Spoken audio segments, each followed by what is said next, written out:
I'm an excellent multitasker is often included in the CVs of many job applicants as a unique selling point or a value proposition to their potential employer. In fact, many employers or recruiters specifically request for multitasking as a skill that they are looking out for when they're trying to recruit or employ a new employee or executive. But the question is, can we really multitask? Is multitasking a hit or a miss? Now, if it's a hit, how do we learn it? What do we do to be better at multitasking? But if it's a miss, what are the dangers? What are the consequences? I am Dr. Osaz, and this is your Habit Doctor podcast, where we weekly look into various habits in life and at our various workplaces that make or break us. Now, let me beg you quickly, I would like you to like this page, comment below, and be sure we respond to your comment. Also, subscribe to this page so that you can get weekly notifications of the various posts that we'll be having to help improve your life and your professional engagements. Also, share this across to your various social connects. So, multitasking has been defined by many in different ways.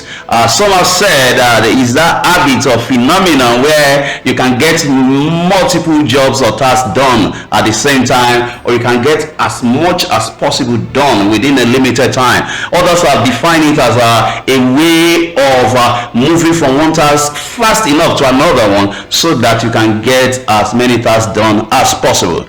How do I define it? So for me, I say it's a survival instinct.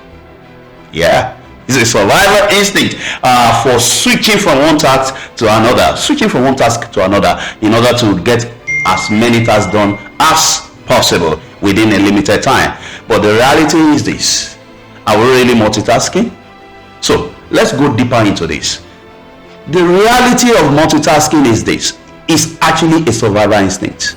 Our brains evolved, or we learned to multitask, but the truth is this: the human mind is not designed to multitask. You are not designed or wired to multitask. Whether you are a woman or a man, at best what you are doing is task switching. And hey, I know I'm busting the bubbles of some of you watching, those of you especially that love multitasking or appreciate multitasking as a unique value that you present or you post in your workplace. But be open-minded. Let's go through this discussion together. Various examples of multitasking abound, all right, from starting two projects at the same time, to listening to the radio while you're driving to work, or talking on the phone while you're typing an assignment, watching television while you're responding to work emails, scrolling through social media while in a meeting, and also listening to a person talk while you are writing your to-do list for a particular day or a particular week. There are various examples of multitasking. Well, what science has proven, together with psychology over time, is that the human brain is not wired to do two heavy-duty tasks simultaneously. The human brain is wired to do two heavy-duty tasks. That is, two tasks that will be cognitively engaging sequentially. But simultaneously, you're deceiving yourself. And there are a lot of consequences to this. And there's an alternative. Yeah, there's a better way to approach your task instead of multitasking. So there are three consequences of multitasking that we just briefly share with you in this podcast. Number one is what we call the task switch cost. Task switch cost. So remember I said, at best what you are doing is not multitasking. You cannot do two heavyweight tasks at the same time. It's impossible for your brain, and I will explain why. At best what you do is that you are switching fast from one task to another, and I think that's what research has also proven, that women seem to have learned to do better. All right, they have a lot of work they're doing, a lot of tasks they do at the same that they need to do at the same time. So over the years, they've evolved into learning to switch from one task to another fast enough. Although not all tasks, men are better at switching from one special task to another. All right. But let me go to the consequence. The number one consequence, which I said, is task switch cost. So each time you are switching from one task to another, all right, you are changing mental gear in the sense that When you focus on one task at a time, you are involving both your left and right brain hemisphere, at the left side and the right brain hemisphere of your executive brain, the part of your brain that's in front and upper part of your brain, all right, responsible for a lot of decision making and problem solving. Now, when you switch from one task to another, you are trying to do two tasks at the same time. You are switching immediately to using one part of your brain, either the left or the right. Now, the left is adept and very well developed for logic, analysis, and numbers like arithmetic, while the right part of the brain is more adept in dealing with creativity, then also in dealing with what we call artistic tendencies and other tendencies that relate to creativity and musical, artistic demonstration of your talent or your abilities. Now, if you are limited to one hemisphere of your brain, you'll be less efficient. You'll be slower because it takes time to gain back the mental momentum that you had in the first task. Then moving to the second task, it takes a level of momentum, or time rather, to gain back that momentum. And in case not taking, as you are peaking, you are reaching the peak of that momentum, you are switching again to another one to reboot all over again. That's one consequence. Second consequence is the stress chemicals you are pumping into your system.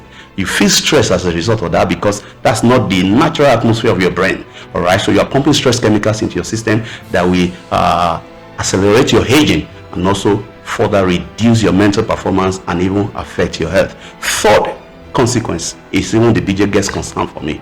All right, you are making a habit of multitasking.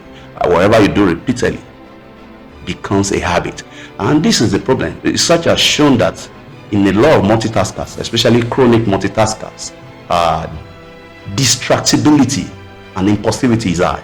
So they are easily distracted and they are quite impulsive in their reaction. So you are learning to easily get distracted. You are checking a mail or you are working on typing something and the mail pops in. You quickly go there because over the time you have practiced that, and it gives you a reward when you go to another task and you move to another task. When dopamine is released, the reward hormone is released into your system. So with time, you are getting used to the feeling you experience whenever you move from one task to another due to dopamine. And dopamine is addictive. In case not taken, you will struggle with focus on a particular task. You easily get distracted and you can be impulsive in your reaction. So then, Dr. Sars, what do you advise if you are saying multitasking is a miss, it's not a hit? What then do you advise? Like I said, you have the prerogative to choose which one you want to choose. I'm not trying to convince you. I'm just trying to air my mind, especially from my background as a medical doctor, neuroscientist, and psychologist that forayed into the corporate sector as a management consultant and executive coach. I've seen times without number how multitasking have overtly stressed a lot of executives into burnout and have even reduced their efficiency. So this is my suggestion, and it comes in form of an alternative to multitasking. But before I share the alternative, please remember to like this page, Your Habits Doctor Podcast, share with your friends and even your enemies, and please put a comment down there, encourage us, all right, and subscribe to this page so that you can get weekly notifications. So what is the alternative to multitasking? Simply put, prioritization. Learn to prioritize, embrace prioritization. All right, not all tasks can be done at the same time. It's okay if you are cognitively engaged in one task and the other one is just a routine task. Cognitively engaged means that your attention and focus is on one task while you're routinely listening or routinely getting another thing done, as long as it's not too heavy duty task, that is too cognitively engaging task that requires your attention and focus. But as long as they will require your attention and focus, it's virtually impossible for the human mind. And in fact, it's only a few people that have mastered how to do that. Research shows that they are less than 2%, and these people, we call them the super taskers. So, and the secret of super tasking is when you master how to prioritize, break down the task you want to do into mini unit or sub unit or smaller chunks so that you can get it done. You want to write a book, collate the sources that you will get your information from. You have done that. maybe for the first 20 minutes or 30 minutes. Then the next 30 minutes, you can go and do another thing you want to do, maybe a domestic chore, and come back to it to further on it. It's called prioritization. And this is what makes super taskers what they are. And they are more efficient, they are less stressed, and their brain gives them the best, the optimal outputs they desire from their brain. Be a super tasker instead of being a multitasker by mastering how to prioritize, using the 20 minutes principle, and also embracing mindfulness practice. Till we meet again next week on your Habit Doctor podcast. Remember, you are unstoppable.